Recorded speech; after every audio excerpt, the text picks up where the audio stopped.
It's time to take your business to the next level, the boss level. These are the premier business owner strategies and successes being utilized by the industry's top talent today. Rock your business like a boss, a VO boss. Now let's welcome your host, Ann Ganguza. Hey everyone, welcome to the voboss podcast and the Boss Superpower Series. I'm your host, Ann Ganguza, along here with my very special guest co-host, Lau Lapidez. Hey Lau, how are you today?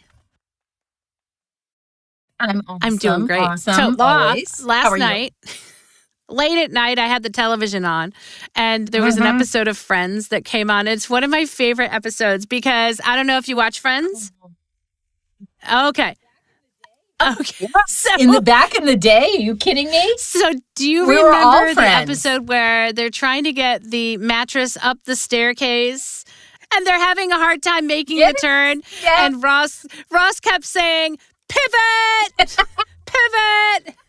And it totally made me think of my business. And I thought we could talk about pivoting. So question, bosses, how good are you at pivoting and making quick changes, doing things in the moment, evolving along and changing direction? Good question. And I think we are at a point in our industry where things are changing, Lau, more than ever before. I mean, I think things are always changing. We always have to be on the lookout for trends. But I do feel as though we are at a pivotal point, no pun intended, a critical point too in the industry where things just may change. And if we want to survive, Lau, as a business. And I sat back and really thought about this the other day. We have to be able to evolve and change along with that if we want to survive. And I thought, all right, let's ask myself the toughest question. What would happen? Because this has been on the forums for a good long time now. The threat of synthetic voices, right? Well, what would happen to your business, right? Ask yourself the question, bosses, what would happen if you did not have voiceover anymore? How would you be able to maintain a business or stay in business? How would you pivot? That's an excellent question. Yeah. It's sort of a human question, Right? too. We never want to think about this, but what happens if our career goes down? What happens if our house is gone? What happens if we can't walk anymore? I mean, these are things we don't want to think about, but that do happen in life to people every moment of the day. And it's not unrealistic to say, let me think of 3 possible scenarios that I could do if my business starts to crash and burn, or if the pipeline for my business that I so rely upon, those 2, 3, 4 clients, are gone. I actually saw one business, and where there was 4 biggies in the pipeline for a talent, and they all went down. This was at the beginning of an earlier recession, and he had to close his business. He had to close, not because he didn't have the business, because he didn't know how to pivot. Well, and you bring up shift such a good to point. And, the something else. pandemic was a big jolt to everyone's minds and saying, oh, gosh, all of a sudden things have changed, right? And this became like, well, we better make sure our studios are up to snuff. And because we're going to now be working from our home studios. And it became a thing that if you were a talent and you didn't have the proper requirements for your studio, if it didn't sound good, if you didn't have Source Connect or IPDTL or another way to connect to your client, your business might be suffering. And so those that were able to pivot and quickly recognize this and implement that, if they didn't have it implemented already, were able to pivot. That was, I think, one of the first jolts to, I think, a lot of us in the industry that, something changed and we need to be able to pivot with it in order to be successful or remain successful. Now, did you have at least one big pivot, Anne, during COVID that you can recall and say, wow, that was a big shift? I changed whatever that was. Do you have one in mind that you did right during that COVID really period? Good right question. At the beginning? Well, first of all, I know that right before lockdown, I was super excited because I was able to complete this studio before that happened. And so when that happened, the great thing is that I was prepared. And I know that I already had been active with my IPDTL. So I was thankful for that, right? And Source Connect. And so I technically knew how to use them. I had used them. I was able to then make sure that I had those advertised on my page, to make sure I could handle new work coming in, or if people had questions, because it was becoming a requirement now in casting specs. And so for me, it was literally making a pivot. I also had a lot of people reaching out for coaching, right? So I needed to make sure that I was able to handle the influx, which to me was a wonderful thing, right? I didn't have to necessarily worry so much about not working or losing business because more and more was coming in. So for me, it was an adjustment in terms of my scheduling and how I could fit everything in and do that. But what about you, Lau? Because you had a physical studio. Talk about that. Yeah, I did. And I did what every other voiceover talent was. I was building my own voiceover studio from home. But the big pivot for me that I didn't even recognize I was doing, besides going online with the business, which was huge. That to me was huge. Like being able to go into the global zone and reach clients that way was terrifying, but incredibly exciting. The other big pivot for me was becoming an agent. So I never, ever dreamed or thought of that or envision that as part of my business at all. And then all of a sudden, I was on lockdown with everyone else. And I said, I think I'll maybe become we'll an do agent. that. And and my husband said, do you know anything about that? Do you know how to do that? I said, no. I've had agents as a talent, but I've never worked in an agency. I've never worked in an office. I'll figure it out. I love that. I'll figure it out. So it's that sense of the way I was trained. Yeah, the way I was trained, my mentors were like, listen, in business, you have to set up your service and then you have to figure out how to do it. Because believe it or not, right, Miss Control Factor here, you are not going to know how to do most things before you sell it. And that to me was out of my mind with that. Like I had to know exactly how to do everything before I could put it on the market. And I learned that's actually not the way business really runs. Like you're upgrading your product, you're offering new services, and you're kind of piloting it and polling it to figure out what it is through your client base. And I figured out how to do that. But the big pivot for me was going online. That's and amazing. Becoming an so agent. You created another segment of your business, or you grew another segment of your business. And I'm going to say for me during the pandemic, it was growing my business for coaching and demo production and producing demos online. Now, I'm going to say for me, I am so grateful that I came from a background of technology, because I was very used to having new things thrown at me and then being able to learn them and adjust and pivot. And I cannot tell you how much that experience helped me through the pandemic and pretty much anything else that as the industry grows here, being able to adjust it. You know, in the beginning, the fact that I understood technology or I could work with technology helped me when home studios weren't a thing and then they were a thing. So I understood that it was something I needed to do. Being online, that has always been an inherent part of my experience, and I'm very grateful for that. It's how I brought VO Peeps into light. When I decided to quit my job and then just do full-time VO, I had to really start implementing things quickly so that I could bring in some revenue.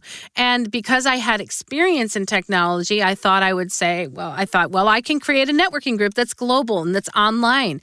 And thus began VO Peeps. As, things started to evolve, I started to offer classes using streaming technologies and then hybrid classes so that people didn't have to be physically near me to take a class or in person. They could do it online and Zoom. And so I was able to evolve with that. And so I'm very, very fortunate. And I cannot stress enough for those of you out there that maybe are afraid of technology or afraid of your computer or learning new things. I think it's fundamental, number one, to be able to take advantage of the technologies to help you pivot and help you grow. And I think that that's number one, that I feel so lucky that I was able to pivot with the help of technology. And the fact that I knew it, and if I didn't know it, I would learn it, right? Just like you, if you don't know, you're going to have to learn in order to kind of stay afloat and survive. I think also along with that, there's this sense of who I thought I'd be or where I thought I'd be by a certain age or stage of life. And I know a lot of people go through this like, oh, I think I'd be this, or I'd be married by this age, or whatever. Believe it or not, I always thought from a young age, I would be like talent, full-time professional talent. Because that's what I was trained to do for the first half of my life. And then that was a massive pivot, and very difficult too, because anyone who's a talent who pivots in another direction, whether they become a producer or a director or they own an agency or whatever, there's that loss. There's a little bit of mourning in that. There's that loss of understanding that, sure, I can do a gig or whatever, but my real focus for my business is in this direction. So that was a massive pivot for me when I opened my studio, to really say, I can still do a gig if I want to do a gig, but it's no longer my focus. It's not my focus point. My focus point is this, and to be able to concentrate and discipline myself. I love that. To pivot in that direction is tough. It's wonderful that we're capable of doing that, but I'd say every year, maybe once a year or so, I just want to cry my eyes out, because I think, what could have happened if I use this in my First of all, I love that you mentioned that. You know what I mean? I want to say that I've always been of the philosophy that I love performing, right? I love being a voice actor, and nothing beats it, right? But I give so much credit to my ability and what I've learned over the years to build a business in regard to keeping me safe and able to pivot, right? So again, if I ask the really hard question, okay, synthetic voices are getting good, right? There will be a market for them. There will be people who will pay for them. It will be okay. At some point, it'll probably evolve, because I've gotten used to talking to Alexa. I always use Alexa as my example. But what am I going to do when parts of my business are taken away, right, by the technology? What can I do? And so asking the really tough question, if there was no voiceover, if the synthetic voice got so good that maybe the market just collapsed, and that could happen, what would I do? And I am thankful, so very thankful, that I have the business skills, right? I've built a business, and I've maintained that business for longer than 15 years. And so what can I bring with those skills, right, to maybe not perform and do voiceover? What else could I do? And so I really started to think about, okay, there's lots of kind of things on the side. I have the VO Peeps group. I call it the tendrils of my business, like it's got arms. But really, I could do something more with that. Or with the podcast, maybe I could be a podcast host, or I could help other people develop their podcasts. There's so many things that I'm grateful for, again, because I have built my business up. But I think bosses out there, you've got to really, really sit down and think, what will happen if this industry changes in a way that it's not what I intended right now? And am I preparing myself? Am I training myself to be able to evolve and pivot with it? But I think the whole business skills thing, if you guys are bored, bosses out there, if you're bored, like, what should I train on next, right? What should I do? Yes, of course, performance, but don't forget, about business, marketing. Those things, those skills will be invaluable for you as a business in order to survive whatever pivot you decide or whatever pivot you do. Yeah, I couldn't agree more with that. I think you got to be in the business of being in business. My dad always said, I'm in the business of staying in business, right? So I'm not going to do something completely unrelated because it's not within my skill set. Like, I'm not going to go all of a sudden be a nurse. I'm probably not going to be a firefighter. Could I actually have the skills to apply? Yeah, I really could, because I feel like I've been taking care of people for a lot of years. But I'm not going to do that. That's out of my realm. But within my realm, you're building hardcore skills. These bosses that are listening now, you may not know it, but you're building skills so that if one area of your business goes down, you don't want to become obsolete. It reminds me of the services that we're doing, VHS movies, you know what I mean? And you go in and you'd rent a movie, and you and I remember those days. You'd take that movie, you'd rewind it and bring it back. Well, they went out of business. They became obsolete and went out of business when then we went to DVDs, and now we're streaming, and now we're this one. So I always wondered, why didn't they go into that area of innovation? Why did they just close down? Why didn't they pivot and shift? Why didn't they go into DVDs? Why didn't Great example. Why? Netflix. I don't know why. Right? Netflix, it was videos, right? It was videos that you rented and they mailed them to you. Do you remember that? I feel old now. They mailed them to you for 99 cents, I think, when you joined, right? And you could just keep getting videos, and look at their pivot. Wow. I mean, that's an amazing pivot. Now they're one of the largest online online streaming services. And I'm going to say Microsoft, IBM, look at these big companies that have been around for a very long time, right? And how they have pivoted and evolved. Look at, I think I was mentioning this to you before, but I had just seen something with Gary Vaynerchuk, who I absolutely love. He just was talking about the tractor. So farmers, when the tractor was invented, they were like, oh, it's going to take away my job. It's going to take away my job. And they would scream. And guess what? We evolved, right? So now tractors are being used to help farmers do their job. And so then we can, as humans, do more wonderful things. So I always think when people have a thought that, oh my God, this is going to take my job away, my business is going to fall out from under me, I think we need to really think about tractors, or that concept that, like, okay, how can we use whatever it is that's disrupting our business? And I'm going to use technology as an example, right? Synthetic voices. How can we use that to enhance our business or expand our business? How can we use it to help us do our jobs better? And I'm telling you, bosses out there, if you use Positron, okay, you cannot be hypocritical, right? Positron uses AI to help you do your job better, right? And yes, there's a lot of discussion about rights and licensing. And yes, that needs to be addressed, right? Which is what I've always been talking about. If you're on the ground floor with this stuff, you have a voice to be able to make sure that that will happen. Okay, so I think really it's going to expand us as human beings, right? And it's not going to take over because human beings invented it, right? And I like to believe that not everybody in the world is evil and that we will ultimately use the technology to help us to build better things and to be greater human beings, because nothing will take away the fact that we are humans and we humans like to engage with each other. Yeah. And we also like to innovate.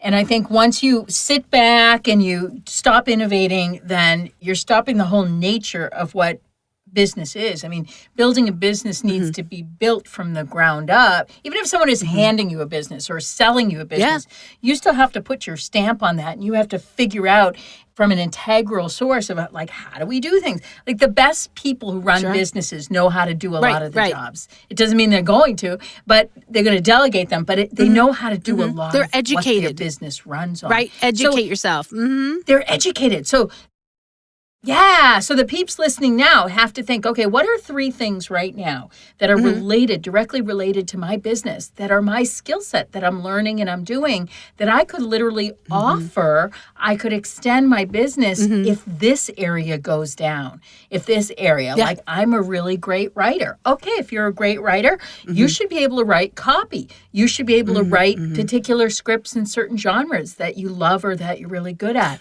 But you should be what able if to AI sell those takes that away from you, Lau? Then what? Then where's your pivot? There you go.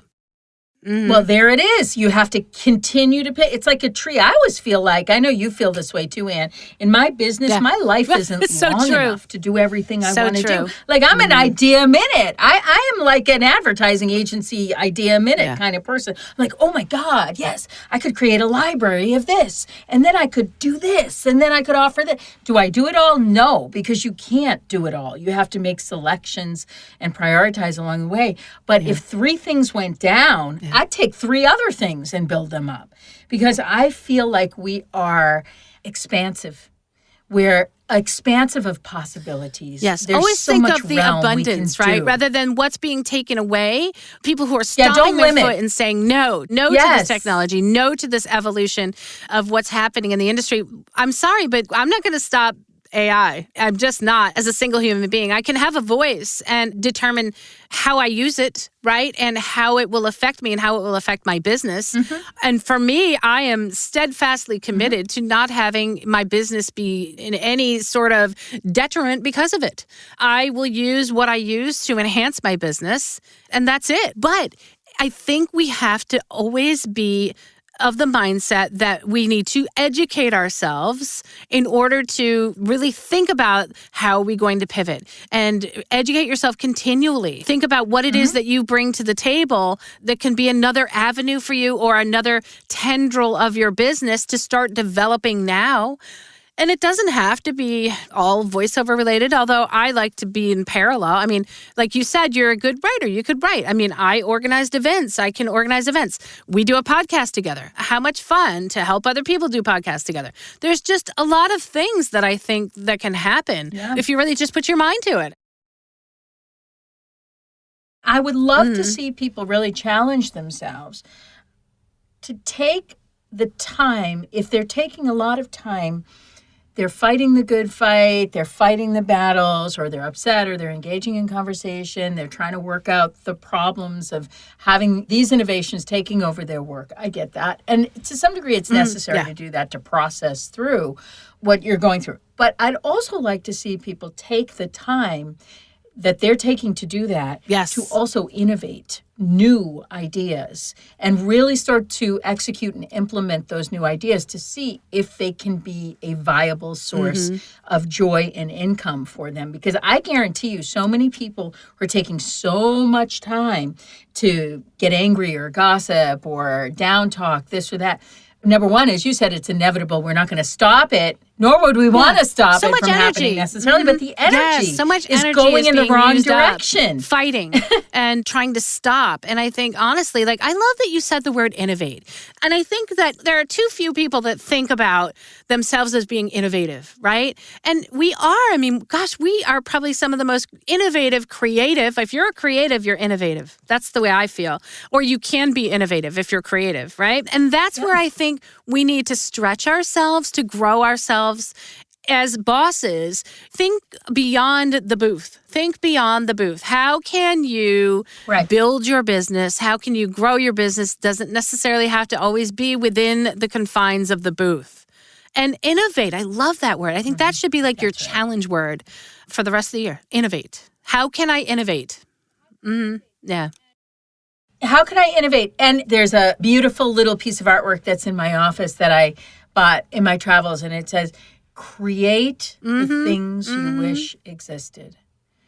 And I love that. That's like one of the mottos or affirmations that I have found in my travels that really, every time I look at it, it inspires me to say, okay, I'm not going to sit and dish day and night about what I don't like and what's going wrong and why did I lose this and how come I'm not making money at that. I'm going to say, woo, hold on. Whoa, Nellie, let's go to here and say, I'm going to do this. How can I make this work? How can I make this happen? Yeah. And that opens up the portal to a whole world inevitably.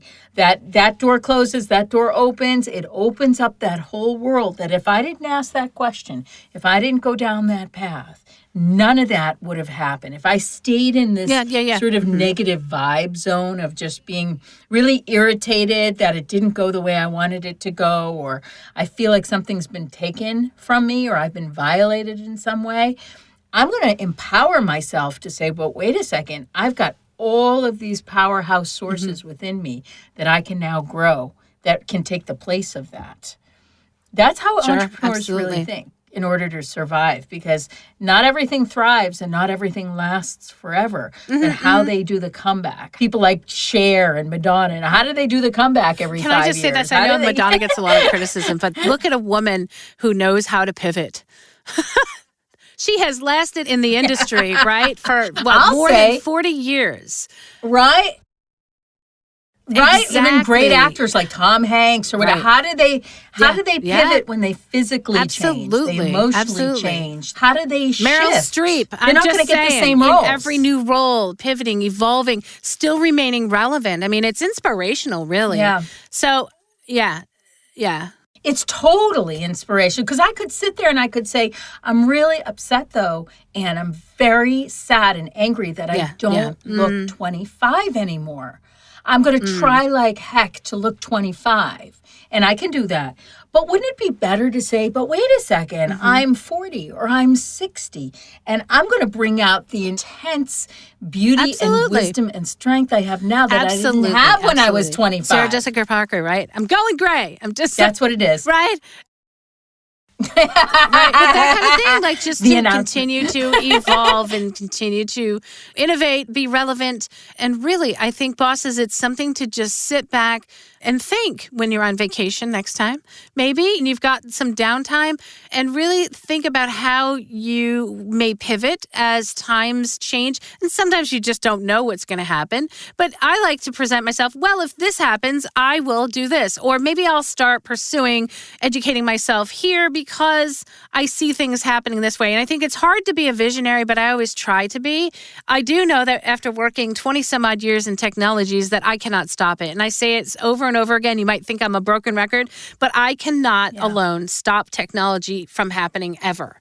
And it just became a thing. And I think once you realize and you kind of accept that, it helps you to pivot. It helps you to be innovative. It helps you to think about how can I utilize what I've got in front of me, not just technology, but utilize what I have, who I am, and what I have in front of me to grow and to become better and to maintain a successful business.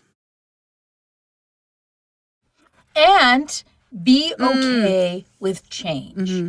Be okay with things not being the way you know them to be. That's tough. I always found that difficult because I loved things that were familiar to me and things I knew. Just be okay with the shift and change of the pivot. It's like you're going to something new. It's not going to be replicating what you did before. And if you're okay with that, then you're a little bit braver. Right? You're more courageous. Roll with the bumps, because innovation is not always success. Innovation is trying. You know what I mean? It's taking chances. It's taking calculated risks. It does not say that you're going to be successful because you're pivoting. It means you have the opportunity to be successful. If you were riding the bucking bronco, I always say this because I rode horses as a young girl, right? And as a young girl, this was the thing, the sitting trot, okay? And any of you horse lovers out there that rode, being able to sit a trot and be able to let go of your hips and roll, because a horse's movements are not always perfectly smooth. It's hard to anticipate sometimes, or if a horse spooks, you have to literally be able to roll with the changes so that you don't get thrown off that horse, right? So I don't know. Maybe if you roll the punches aren't as hard, right? Because if you resist against those punches, right, it's going to hurt a whole lot more. Wow. Good stuff. Right. Oh, my God. Right. Right. I love it. All right, it's so bosses, true. And now we just know you have can to do it. So I'm going to give a great big shout out to our sponsor, IPDTL. You too can network and connect like bosses. Find out more at IPDTL.com. And also, I want you to imagine a world full of passionate, empowered, diverse individuals like we all are as bosses, giving collectively and intentionally to create the world that you want to see. A lot of what we just discussed today. You can make a difference. Visit 100voiceswhocare.org to find out more. You guys, have an amazing week. We love you. We'll see you next week. Bye. Join us next week for another edition of VO Boss with your host, Ann Ganguza. And take your business to the next level. Sign up for our mailing list at voboss.com and receive exclusive content, industry revolutionizing tips and strategies, and new ways to rock your business like a boss. Redistribution with permission, coast-to-coast connectivity via IPDTL.